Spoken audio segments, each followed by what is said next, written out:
I've always said this, that there is no criteria for being the greatest player of all time. There is no criteria at all. If you bring your criteria, I will counter it with my own.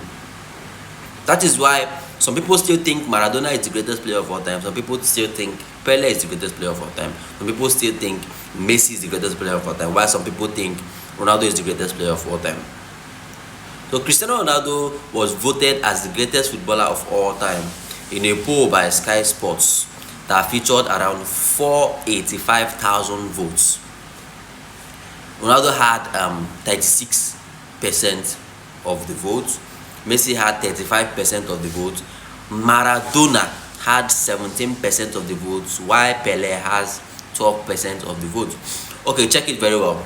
With the statistics of Pele and Maradona, who do you think is supposed to have better votes? It is Pele. Pele is supposed to have better votes. With the criteria that Lionel Messi fans have set, who is supposed to be the greatest player of all time? It is Pele, not even Messi. It is Pele, because Pele has 3 World Cups in his bag. But you created your own criteria.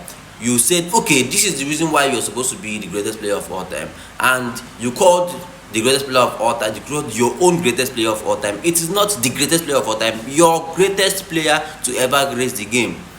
That is why I always come out and say that there is no criteria. There is no criteria to being greatest player of all time. So trying to convince me to admit that Lionel Messi is the greatest player of all time is just wasting your time, because my criteria, Messi doesn't meet my own criteria of being the greatest player of all time. That's just what I have to say on this.